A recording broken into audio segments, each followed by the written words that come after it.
Hi y'all, welcome back to the channel. This is John with Halfway There Adventures. Um, as you can see, I'm out here in my little boat shed. Hopefully, maybe you guys saw the video of me building this thing. It's working out nice for me to be out here kind of tinkering with the boat a little bit. It's getting warm. It's about ready to start taking this thing out all the time, so I've been doing a little maintenance and working on some things that needed to get fixed up. But I got some comments of people asking about my install of my stereo and my washdown pump. So I've been in there working on it. I had to rewire some lights, and I'm gonna take you in there and kind of show you how I hooked up the stereo and how I hooked up the washdown pump, and how I plumbed it all in. So you guys want to maybe tackle something like that, you'll have a little rundown on how to do it. Alright y'all, here we are underneath the console here. I guess I'm going to start out with the radio install. And what I got here, I will show you the one I pulled out, which is pretty much the same kind of setup here, but I got this box here that I've mounted a 2.1 amplifier board inside to kind of keep it out of the water and the weather. I actually had an old grill from a computer fan motor. I cut that into here so it can still breathe. I'll show you kind of what I did with this on the one I pulled out, because it actually failed on me. And this is a new one, a better one. But I just kind of want to show you how I mounted it. I actually used one of the screws from the grab rail. It's out here. And went through the back of that box to hold it. And then ran another screw in the other corner. A stainless screw right down here. And that kind of holds that box up. And then I brought all my wiring in. A little 1/2-inch knockout. I put a plastic bushing in there. Run all my wiring, made up my terminations in here. And then I ran my wiring from there. So with this setup, the 2.1, you got two left and right channel is the 2 part of the 2.1, and the 1 is the single subwoofer, which is the back of it. It's a Pile 8-inch marine subwoofer. But I kind of routed my wires up down to the sub. As you can see back there in that corner, we got one 6.5-inch Pile marine speaker, and then on the other side of the live well I have another one. And from the pictures, as long as the speakers you choose to install aren't super deep, it looks like you can tell you have quite a bit of clearance there. So even if you get a better quality speaker that might have a bigger magnet, you have pretty good depth right there to get something bigger in if you have to. I just kind of want to show you how that's mounted. Like I said, I got one of these on the bench that I can really break down and show you what the inside looks like, but I just want to show you how I mounted on the boat first. We'll come out of the console here, and I'll show you where I mounted the speakers on the outside. Obviously, I got the subwoofer. It's going to take up a lot more room. The only place I could really find that I could put it that wasn't going to interfere with anything on the inside was right here on the starboard side, all the way towards the back, because we got one rod holder here, but on the inside we have plenty of clearance for it.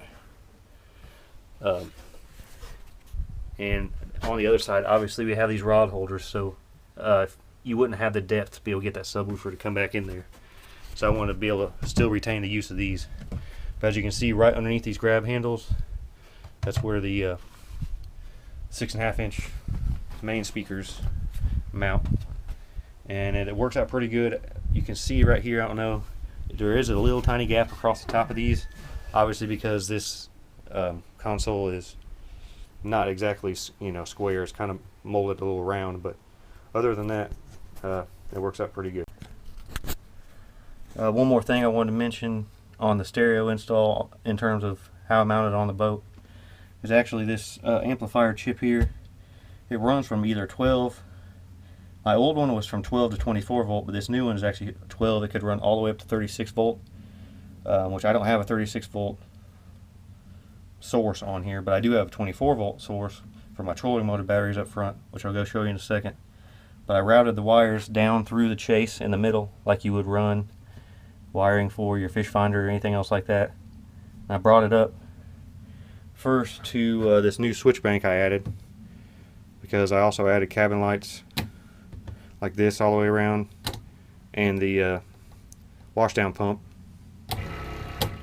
But I made this switch separately. It's all joined together when you get it out of the box, but you can take the jumpers out from behind here. So I made this switch its own switch that switches the 24 volt positive lead. I can't push it right now because I got my batteries charging up front, so it's disconnected, but whenever I'm ready to turn that stereo on, I can just flip this on and it feeds back down back into this box and powers up the unit inside. Alright, and like I was telling you, these are my trolling motor batteries. I run a Mako 70 pound 24 volt trolling motor on my Pro Skiff, and since this is 24 volts, what I did is it's actually this little wire right here comes down, and as you can see, I drilled a little hole in this plate to get the wires down into that chase, and I used a fish tape to pull the wire up to it, and then I brought it up and put a splice on this little fuse, because I didn't want to keep that unfused, so if anything shorted out, it's going to blow the fuse and not risk burning something up. But like I said, that hooks to the negative and positive terminals on my 24 volt battery system.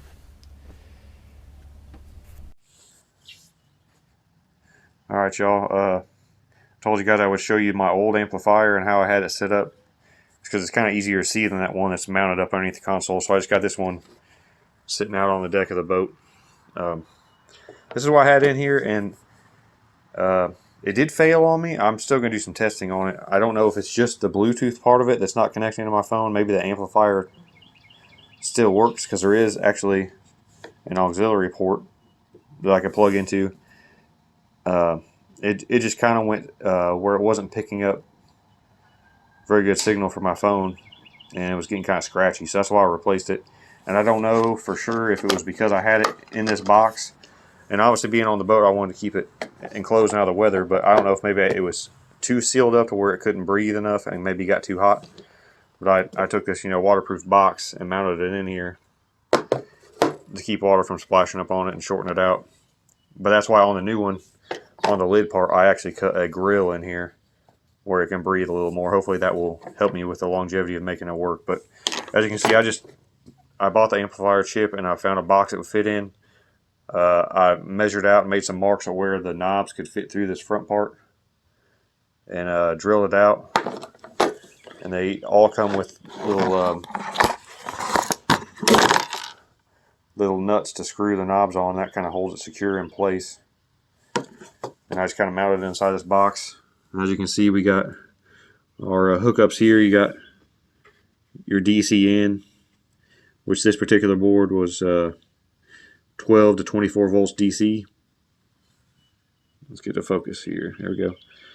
So I ran that from my trolling motor batteries up to there, and that's where it hooks up. And then you have your left and right for your main speakers, and then your subwoofer, obviously labeled bass.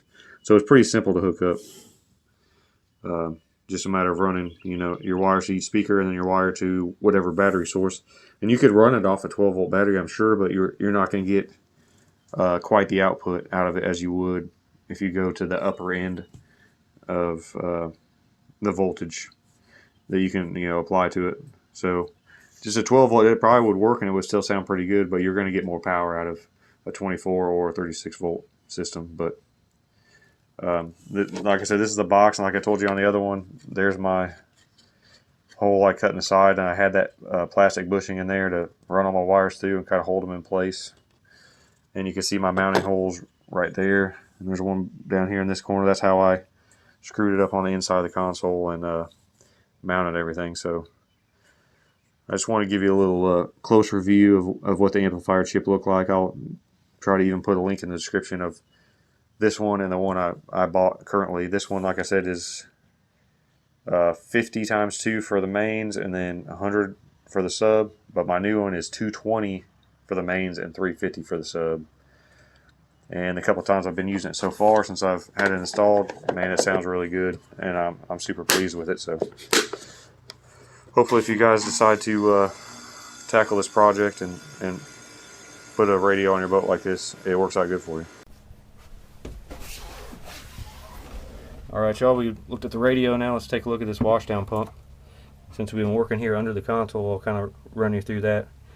As I showed you before, we got the switch for the deck wash, because this is a 12 volt water pump. This one came from a camper, where if you have your clean water tank and you're not hooked to a hose that's got pressure on it, you can use this to pressurize your lines in the camper and use water like that. It's actually what this came from, but it's just like the washdown pumps you can get that are made for this purpose for running water on the boat. So I wired that into this 12 volt switch up here off of these leads. And then for the plumbing, obviously we have the input side is over here, and this is actually the same hose and everything that was in the camper itself that hooked to the tank. And what I did is I found a T that this hose clamp would fit on, and I clamped that side of it. And then this line right here is actually the feed line for the front live well, and I just found a good spot and I cut it in half and I clamped it on either side of that T. So when I want to use this water, I do have to turn on my front aerator to get water pumping through that line, and then once the water gets up there like it was going to fill up the live well, then I can hit the deck wash and it'll pull suction some of that wire out of it and feed it in here and build pressure into this hose. It's kind of hard to see back here, but these are the fittings that came on the camper pump too. It came out of this to a little piece of 1/2 inch PEX line.